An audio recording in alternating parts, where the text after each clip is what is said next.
আচ্ছা, আসসালামু আলাইকুম। এই ভিডিওতে আমরা দেখাবো কীভাবে সিপিআর দিতে হয়। তো সিপিআর শুরু করার জন্য আমাদের হচ্ছে প্রথমে ABCDE এই 5টা বিষয় খেয়াল রাখা লাগবে।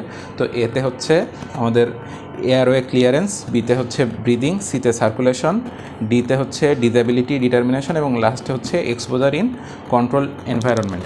প্রথমে আমরা সিপিআর শুরু করার আগে আমাদের এয়ারওয়ে ক্লিয়ার আছে কি না ওটা দেখে নেওয়া লাগবে।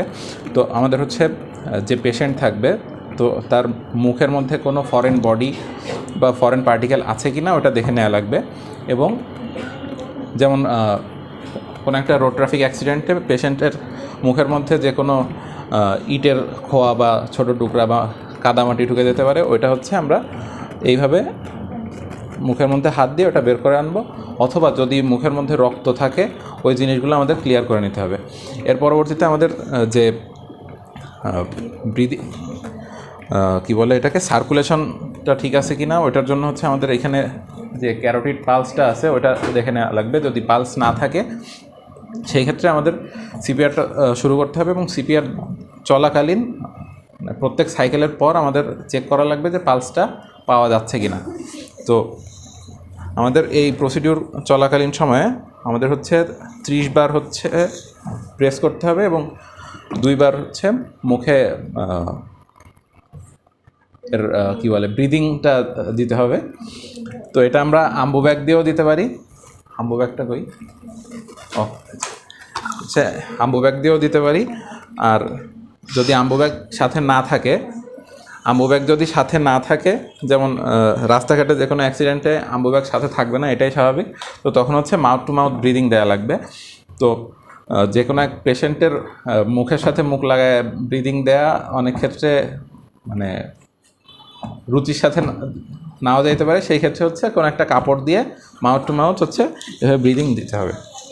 এর পরবর্তীতে মাউথ টু মাউথ ব্রিদিং আমরা যখন দিব বা আম্বু ব্যাগ দিয়ে যখন আমরা এই ব্রিদিংটা দিব তখন হচ্ছে আমাদের হেডটাকে টিল্ট করতে হবে এবং এই যে চিন, যেটা হেড টিল্ট, চিন লিফট এবং জ থ্রাস্ট, এখানে হচ্ছে আমাদের যে অ্যাঙ্গেলটা আছে, এই যে এইখানে যে অ্যাঙ্গেলটা আছে এখানে হচ্ছে আমরা এই যে 4টা আঙুল দিয়ে এইভাবে দিব এবং এই আমাদের যে থাম্বটা থাকবে, থাম্বটা হচ্ছে আমাদের এখানে থাকবে। তো এই 4টা আঙুল দিয়ে থাম্ব এইখানে রেখে যখন আমরা টান দিব এভাবে দিলে অটোমেটিক্যালি হেড টিল্ট হয়ে যাচ্ছে, চিনটা লিফট হচ্ছে এবং জটা থ্রাস্ট হচ্ছে। এবং এই সময়ে আমাদের পুরো যে এয়ারওয়েটা এটা কিন্তু একটা স্ট্রেট লাইনে চলে আসতেছে এবং এই স্ট্রেট লাইনে চলে আসার কারণে আমরা যখন মাউথ টু মাউথ ব্রিদিং দিব তখন এই যে পুরো যে বাতাসটা বা এয়ারটা ওটা হচ্ছে লাংস পর্যন্ত পৌঁছাবে।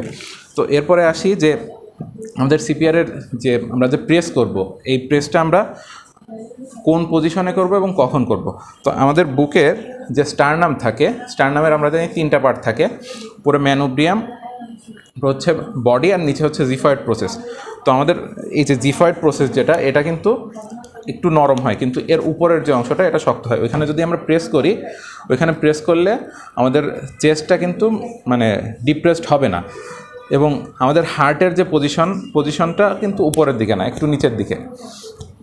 তো আমরা হচ্ছে এই যে নিচের দিকে জিফয়েড প্রসেসের ওইখানে হচ্ছে আমরা প্রেসটা করব এবং প্রেস করার সময় আমাদের হাতটা থাকবে হচ্ছে এরকমভাবে, ঠিক আছে। আমরা যদি রাইট হ্যান্ডেড হই সেই ক্ষেত্রে আমাদের লেফট হ্যান্ডটা হচ্ছে নিচে থাকবে, আর যদি আমরা লেফট হ্যান্ডেড হই সেই ক্ষেত্রে আমাদের রাইট হ্যান্ডটা নিচে থাকবে।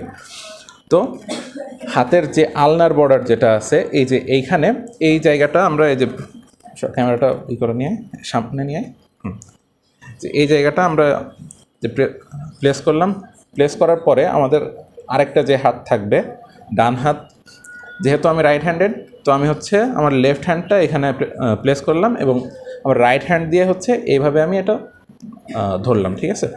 এবার যেহেতু আমি লেফট হ্যান্ডটা প্লেস করলাম তো আমার এই লেফট হ্যান্ডটা পুরো স্ট্রেট থাকবে, লেফট হ্যান্ড পুরো স্ট্রেট থাকবে।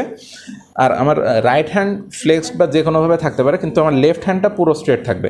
এবং আমি যখন প্রেস করব, প্রেস করার সময় আমার পুরো বডির যে ওয়েটটা আছে সেই বডির ওয়েটটা এখানে প্রেস করা লাগবে। তো আমি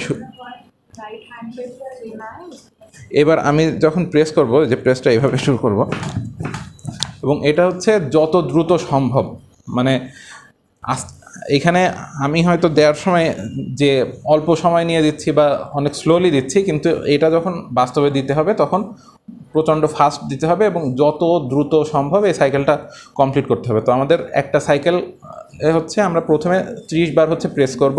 এভাবে আমাদের লেফট হ্যান্ডটা স্ট্রেট থাকতেছে, এখানে আমরা প্রেস করতেছি। এভাবে যখন 30 বার আমরা প্রেস করব, প্রেস করার পরে হচ্ছে 2 বার হচ্ছে এখানে মাউথ টু মাউথ ব্রিদিং অথবা আম্বু ব্যাগ দিয়ে হচ্ছে যে 2 বার আমরা প্রেস করলাম, করে আবার হচ্ছে 30 বার আমরা এখানে প্রেস করব। এখানে অবশ্যই বিষয়টা হচ্ছে যে আমাদের এই হ্যান্ডটা কিন্তু স্ট্রেট থাকা লাগবে। তো আমি যেখানে দেখাচ্ছি এখানে টেবিলটা উঁচু থাকার কারণে কিন্তু আমার যে হ্যান্ডটা এটা বেন্ড হয়ে যাচ্ছে। তো আমরা এই প্রসিডিউরটা যখন করি তখন কিন্তু আমরা আমাদের যে পেশেন্ট থাকে সে কিন্তু ওই গ্রাউন্ডে একদম শোয়ানো থাকে বা রাস্তায় শোয়ানো থাকে, সেই ক্ষেত্রে আমরা হচ্ছে হাঁটু গেড়ে বসে আমাদের হাতটা পুরো স্ট্রেট রেখে আমরা হচ্ছে এই প্রসিডিউরটা কমপ্লিট করি। তো এর পরবর্তীতে যখন আমরা মাউথ টু মাউথ ব্রিদিং দিব তখন কিন্তু এটা প্রেস করা যাবে না। অর্থাৎ আমরা যখন এখানে প্রেস করতেছি সে সময়ে আমরা মাউথ টু মাউথ ব্রিদিং দিব না। এবং এই প্রসিডিওরটা আমরা যখন করব তখন একজনের পক্ষে কিন্তু এই প্রসিডিওরটা করা সম্ভব না। এক্ষেত্রে অবশ্যই তার সাথে আরও একজন বা দুইজন থাকা লাগবে, কারণ এই যে প্রেস করাটা এটা যথেষ্ট কষ্টসাধ্য একটা বিষয়। এবং পাশাপাশি আরেকটা বিষয়, এই সিপিআরের এই কার্যক্রম চলাকালীন সময়ে অবশ্যই অন্যদেরকে অ্যাম্বুলেন্স ডাকতে হবে এবং যত দ্রুত সম্ভব ওই পেশেন্টকে হসপিটালাইজ করা লাগবে। এবং আমরা এই প্রত্যেকটা সাইকেল কমপ্লিট করার পরে আমরা দেখব যে আমরা পালসটা পাচ্ছি কি না। তো এই হচ্ছে ওভারঅল প্রসিডিউরটা।